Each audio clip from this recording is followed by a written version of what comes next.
മക്കളെ സ്നേഹാവസാണ്. നാളത്തെ എക്സാമിന് എന്തായാലും എൻ്റെ മക്കൾ പഠിച്ചിട്ട് പോകേണ്ട ഒരു കാര്യമാണ് എന്തെന്ന് പറയുന്നത്, എണ്ണാനും പിന്നെ നിറങ്ങളും പഠിച്ചിരിക്കുക, കളേഴ്സും പഠിച്ചിരിക്കുക എന്ന് പറയുന്ന ഒരു കാര്യം. അതെന്തായാലും പഠിക്കണം. പക്ഷെ ഒരുപാടൊക്കെ പഠിക്കണോ? വേണ്ട, ഇത്ര മാത്രം നമ്മുടെ ടെക്സ്റ്റ് ബുക്കിൽ പറഞ്ഞിട്ടുള്ള കുറച്ച് കാര്യങ്ങൾ മാത്രം പഠിച്ചാൽ മതി.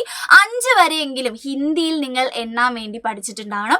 എഴുതാനും പഠിക്കണം, നന്നായിട്ട് എഴുതാൻ പഠിച്ചിട്ടുണ്ടാവണം. സ്പെല്ലിംഗ് മിസ്റ്റേക്ക് കൂടാതെ എഴുതി പഠിക്കുക കേട്ടോ. സ്പെല്ലിംഗ് മിസ്റ്റേക്ക് വന്നു കഴിഞ്ഞാൽ നമുക്ക് എന്താവും, ചെറുതായിട്ട് മാർക്ക് കുറയും. അപ്പോൾ എന്ത് ചെയ്യുക, എൻ്റെ മക്കൾ നന്നായിട്ട് അത് എഴുതിയിട്ട് തന്നെ പഠിക്കുക. അതേപോലെ തന്നെ കളേഴ്സും ഇമ്പോർട്ടൻ്റ് ആണ്. കളേഴ്സൊക്കെ എന്താണ്, നിങ്ങൾ സ്കൂളിലേക്ക് നമ്മുടെ എക്സാമിന് കൊണ്ടുപോകണം. എക്സാമിന് എന്തായാലും എന്തെങ്കിലും കളർ ചെയ്യാനൊക്കെ വരും കേട്ടോ. ഹിന്ദിയിൽ കളർ ചെയ്യാൻ വേണ്ടി വരും. അതുകൊണ്ട് ഒരു ക്രയോൺസോ സ്കെച്ചോ അങ്ങനെ എന്തെങ്കിലും ആയിട്ട് എൻ്റെ മക്കൾ പോകണം കേട്ടോ. ഓക്കെ, അങ്ങനെയാണെങ്കിൽ നോക്കിക്കേ, ഇവിടെ നമുക്ക് എന്താണ് ബന്ദർ കുട്ടനെ തന്നിട്ടുണ്ട്. എത്ര ബന്ദറാണ് ഉള്ളത്? ഒരു ബന്ദറാണ്. 1 എന്നുള്ളതിന് നമ്മൾ എന്താ ഹിന്ദിയിൽ പറയുന്നത്? ഏക് എന്നാണ് പറയുന്നത്. അതെൻ്റെ മക്കൾക്ക് അറിയാം. ഇനി ഇവിടെ എന്താണ് 2 എന്താണുള്ളത്? കച്ചുവ. 2 കച്ചുവ ഉണ്ട് അല്ലെ, 2 കച്ചുവയാണുള്ളത്. കച്ചുവ എന്ന് വെച്ചാൽ എന്താണ്? ആമകൾ എന്നുള്ള അർത്ഥം അല്ലെ. 2 ആമകളാണുള്ളത്. അപ്പൊ 2 എന്നുള്ളതിന് നമ്മൾ ഹിന്ദിയിൽ എന്തായിരുന്നു പഠിച്ചിട്ടുണ്ടായിരുന്നത്? ദോ എന്നാണ് പഠിച്ചിട്ടുള്ളത്. എഴുതാൻ പഠിക്കണേ, എഴുതാൻ തന്നെ പഠിക്കണം. പല മക്കളും എന്താണ്, നമുക്ക് അക്ഷരമാല ആദ്യമായിട്ട് പഠിച്ച മക്കളായിരിക്കും. ടെൻഷൻ ഒന്നും ആവണ്ട, നമ്മുടെ എക്സാം എളുപ്പം തന്നെയായിരിക്കും കേട്ടോ. പക്ഷെ ഇതെന്ത് ചെയ്യണം, എൻ്റെ മക്കൾ പഠിച്ചിട്ടുണ്ടാവണം. ദോ അല്ലെ, ദോ എന്ന് വെച്ചാൽ എന്താണ്? 2 അല്ലെ. 2ന് നമ്മൾ ദോ എന്നാണ് എഴുതുന്നത്, എഴുതിയും പഠിക്കുക. ഓക്കെ, ഇവിടെ എന്താണ് 3 ബഗുലകളാണ് ഉള്ളത്. ബഗുല, കൊക്കിന് എന്താ നമ്മൾ ഹിന്ദിയിൽ പറയുന്നത്? ബഗുല എന്നാണ് പറയാറ് അല്ലെ. അപ്പം ഇവിടെ 3 ബഗുലേ. ബഗുലേ എന്ന് വെച്ചാൽ എന്താണ്, നമ്മൾ ഈ കൊക്കുകൾ എന്നുള്ള അർത്ഥം കേട്ടോ. കൊക്കുകൾ എന്നുള്ള അർത്ഥമാണ്. ഇവിടെ എന്താണ്? ആമകൾ എന്നുള്ള അർത്ഥമാണ്. ഓക്കെ, എത്ര കൊക്കുകളുള്ളത്? 3 കൊക്കുകൾ. 3 എന്നുള്ളതിന് നമ്മൾ എന്താ പറയുന്നത്? തീൻ എന്നാണ് പറയുന്നത്. എന്താ പറയുന്നത്? തീൻ എന്നാണ് പറയുന്നത്. അത് പഠിച്ചോളാം. ഇവിടെ എന്താണ്? മീനുകളാണ് തന്നിട്ടുള്ളത്. എത്ര മീനുണ്ട്? 4 മീനാണുള്ളത് അല്ലെ. മീന് നമ്മൾ എന്താ പറയല്? മച്ചലി എന്നാണ് ഹിന്ദിയിൽ പറയാ. ഇവിടെ നോക്കിക്കേ, 3 4 മച്ചലിയാം. മച്ചലിയ എന്ന് വെച്ചാൽ എന്താണ്? മീനുകൾ എന്നുള്ള അർത്ഥമാണ്. ഒരുപാട് മീനുകളില്ലേ, അപ്പൊ മച്ചലിയാം എന്നാണ് നമ്മൾ ഉപയോഗിച്ചത്. ഇത് മക്കൾ പഠിക്കണം എന്നൊന്നില്ല, മീനിന് മച്ചലി എന്നാണ് പറയാന്ന് മാത്രം മക്കൾ പഠിച്ചാൽ മതി കേട്ടോ. അപ്പൊ നോക്കി, എന്താണ്? മീനുകളാണ്. നോക്കിക്കേ, ഈ 4 അല്ലെ. 4 എന്ന് വെച്ചാൽ എന്താണ്? അതിന് നമ്മൾ ചാർ എന്നാണ് ഹിന്ദിയിൽ പറയുന്നത്. ചാർ എന്നാണ് പറയുന്നത്. അടുത്ത ആള് കുറച്ച് ബുദ്ധിമുട്ടുള്ള ആളാണ്. 1 2 3 4 5. 5 ആണ് അല്ലെ. 5ന് നമ്മൾ എന്താ പറയുന്നത്? 5 എന്നാണ് പറയുന്നത്. അപ്പൊ നോക്കിക്കേ, എത്ര പൂക്കളുള്ളത്? 5 പൂക്കളാണുള്ളത്. ഫൂൽ എന്ന് വെച്ചാൽ എന്താണ്? പൂ എന്നുള്ള അർത്ഥമാണ് അല്ലെ. പൂ എന്നുള്ള അർത്ഥമാണ്. 5 പൂവാണുള്ളത്. നോക്കിക്കേ, 5ന് നമ്മൾ 5 എന്നാണ്. 5 നോക്കിക്കേ, 5 എഴുതുന്ന സമയത്ത് ഇതേ മുകളിൽ ഒരു ചന്ദ്രക്കലൊക്കെ ഇട്ട് കുത്തൊക്കെ ഇടണം. 5 എന്നാണ് അല്ലെ. 5 എന്നുള്ളതാണ്. ഈ 5 വരെയെങ്കിലും എൻ്റെ മക്കൾ എന്ത് ചെയ്യണം? എഴുതാൻ വേണ്ടി പഠിച്ചിട്ടുണ്ടാവണം. ഈ ഇമ്പോർട്ടൻ്റ് ആയിട്ട് പഠിക്കേണ്ട കുറച്ച് കളേഴ്സ് ആണ് ഇത് ഇവിടെ തന്നിട്ടുള്ളത്.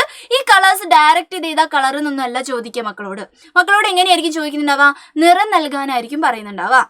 അതായത് ചിലപ്പോൾ എന്താണ്, ഒരു പക്ഷിയുടെ പിക്ചർ തരും. ആ പക്ഷിയുടെ ഒരു ചിറകിന് വേറെ കളറ്, ഇപ്പുറത്തെ ചിറകിന് വേറെ കളറ്. അങ്ങനെ എന്ത് ചെയ്യും, നിങ്ങളോട് കളർ ചെയ്യാൻ വേണ്ടി പറയും. നോക്കിക്കേ, ഒരു പക്ഷി, ഇതിപ്പോ മിസ് ഇങ്ങനെ പറയാം കേട്ടോ, ഒരു പൂ തന്നു എന്ന് വിചാരിക്കാം. ഓക്കെ, പൂവിന് 4 ഇതളുണ്ട് അല്ലേ.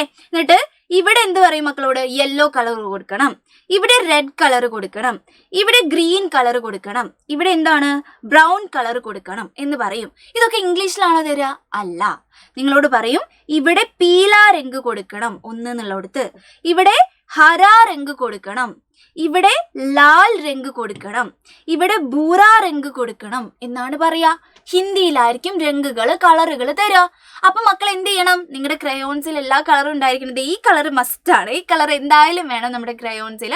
അപ്പൊ എന്ത് ചെയ്യുക? ഈ കളറുമായിട്ട് ചെല്ലുക. എന്നിട്ട് മക്കള് ശരിയായിട്ടുള്ള കളർ വേണം അവിടെ കളർ ചെയ്യാൻ വേണ്ടിയിട്ട്. എന്നാൽ മാത്രമേ മക്കൾക്ക് ഹിന്ദിയിൽ കളറുകൾ കറക്റ്റ് അറിയൂ എന്ന് നമ്മൾ മനസ്സിലാക്കുക കേട്ടോ. അപ്പൊ ഇത് എന്തായാലും എൻ്റെ മക്കൾ പഠിച്ചിട്ട് പോകണം. ബൂറ എന്ന് വെച്ചാൽ എന്താണ്? നമ്മുടെ ബ്രൗൺ കളറാണ് അല്ലെ. ബ്രൗൺ കളറിനെ നമ്മൾ ബൂറ കളർ എന്ന് പറയുന്നത്. യെല്ലോ കളറിന് നമ്മൾ പറയുന്ന പേരാണ് പീല എന്ന് പറയുന്നത്. നമ്മുടെ ഗ്രീൻ കളറിന് നമ്മൾ പറയുന്ന പേരാണ് എന്ത്? ഹര എന്ന് പറയുന്നത്. ലാൽ, റെഡ് കളറിന് നമ്മൾ പറയുന്ന പേരാണ് എന്ത്? ലാൽ എന്ന് പറയുന്നത്. മക്കളോട് ലാൽ രംഗ് എന്നിട്ടാ പറയുള്ളൂ. അപ്പൊ മക്കൾ എന്ത് ചെയ്യണം? വേഗം ക്രയോൺസിൽ റെഡ് കളർ എടുത്തിട്ട് ആ ചിറകിൽ എന്തിലാണോ നമ്മൾ കളർ ചെയ്യാൻ പറഞ്ഞിട്ടുള്ളത് അതിൽ റെഡ് കളർ കൊടുക്കണം. ഓക്കെ, റെഡും ബ്രൗണും ഒക്കെ ആക്കി കൊടുക്കുക കേട്ടോ. ഓക്കെ, ഇനി എന്താണ്, ചിലപ്പം നമ്മൾ എന്താണ് ഈ ഒരു പൂവിന്റെ ഈ ഒരു ഭാഗത്ത് മക്കളോട് പറഞ്ഞ എന്താണ്? കാലാരംഗാണ് കൊടുക്കേണ്ടത്. 5 എന്ന നമ്പർ ഇട്ടിട്ട് ഇവിടെ കാലാരംഗ് കൊടുക്കണം എന്ന് പറഞ്ഞു. അപ്പൊ മക്കൾ എന്ത് ചെയ്യുന്നു? കാലാരംഗ് ഏതാണ്? ബ്ലാക്ക് ആണ്, ബ്ലാക്ക് കറുപ്പ് നിറത്തിനാണ് അത് പറയുന്നത് പറഞ്ഞിട്ട് എന്ത് ചെയ്യുന്നു? ക്രയോൺസ് വേഗം സ്കെച്ച് ബ്ലാക്ക് സ്കെച്ച് എടുക്കുന്നു, ബ്ലാക്ക് ക്രയോൺസ് എടുക്കുന്നു. എന്നിട്ട് എന്ത് ചെയ്യുന്നു? ഇത് ഇങ്ങനെ എന്ന് വരച്ചു കൊടുക്കണം അല്ലേ. അതാണ് നമ്മുടെ പരിപാടി കേട്ടോ. അല്ലാതെ മക്കളോട് എഴുതാൻ പറയത്തില്ല, നിറം കൊടുക്കാനാണ് പറയുക, കളർ ചെയ്യാനാണ് പറയുക കേട്ടോ. അപ്പൊ നോക്കുക, കളർ എന്ന് വെച്ചാൽ എന്താണ്, ബ്ലാക്ക് കളറാണ് എന്നുള്ള കാര്യം ആലോചിക്കുക. ഓക്കെ, ഇത്രയും നിറം എൻ്റെ മക്കൾ പഠിക്കുക. ഇനി അഥവാ നിങ്ങളെ ബുദ്ധിമുട്ടിക്കാൻ വേണ്ടി വേറെ കുറച്ച് നിറങ്ങൾ ചോദിച്ചാലോ, ഇതും ജസ്റ്റ് ഒന്ന് എൻ്റെ മക്കൾ ആലോചിച്ച് വെച്ചാൽ മതി. വെറുതെ ആലോചിച്ച് വെക്കുക. അതൊന്നും ചിലപ്പോൾ ചോദിക്കത്തില്ല, ചിലപ്പോൾ ചോദിച്ചാൽ നിങ്ങൾ കുടുങ്ങണ്ട. സഫേദ് എന്ന് വെച്ചാൽ എന്താ അറിയോ, വൈറ്റ് കളറാണ്. നാരങ്ങി എന്ന് വെച്ചാൽ എന്താണ്, ഓറഞ്ച് കളറാണ്. നാരങ്ങ നമ്മൾ അറിയില്ല, നാരങ്ങി എന്ന് വെച്ചാൽ എന്താണ്, ഓറഞ്ച് കളറാണ് കേട്ടോ. ഗുലാബി എന്ന് വെച്ചാൽ പിങ്ക് കളറാണ് കേട്ടോ. പിങ്ക് കളറിന് നമ്മൾ ഗുലാബി എന്നാണ് പറയാറ് കേട്ടോ. ബൈങ്കനി എന്ന് വെച്ചാൽ എന്താണ്, വയലറ്റ് കളറാണ്. നീലയ്ക്ക് നമ്മൾ നീല എന്ന് തന്നെയാണ് പറയുന്നത്. ഹിന്ദിയിൽ നോക്കിക്കേ, നീലയ്ക്ക് നീല എന്ന് പറയും. ഓക്കെ, ഈ ഒരു കളറും കൂടി എൻ്റെ മക്കൾ എന്ത് ചെയ്യുക, ജസ്റ്റ് ഒന്ന് വെറുതെ പഠിച്ചിട്ട് പോകുക കേട്ടോ. ഇതാണ് ഇമ്പോർട്ടൻ്റ് ആയിട്ടുള്ള കളറുകൾ. പിന്നെ എക്സ്ട്രാ നമ്മുടെ എന്താണ്, നമുക്കൊരു കോൺഫിഡൻസിന് വേണ്ടി നമ്മൾ ഇതും കൂടി എന്ത് ചെയ്യുക, പഠിച്ചിട്ട് പോകുക. കളേഴ്സും നമ്പേഴ്സും എന്തായാലും പഠിക്കണം. ഇത് എങ്ങനെയെങ്കിലുമൊക്കെ ആയിട്ട് നമ്മുടെ ക്വസ്റ്റ്യൻ പേപ്പറിൽ എപ്പോഴും ചോദിച്ചു കണ്ടിട്ടുള്ള ഒരു ക്വസ്റ്റ്യൻ ആണ്. അതുകൊണ്ട് ഇത് പഠിക്കാതെ എൻ്റെ മക്കൾ പോകരുത്. നന്നായിട്ട് എഴുതി പഠിച്ചിട്ട് തന്നെ പോകണം കേട്ടോ. അപ്പോൾ നാളത്തെ എക്സാം എൻ്റെ മക്കൾ നന്നായിട്ട് എഴുതാം. All the best. Bye bye.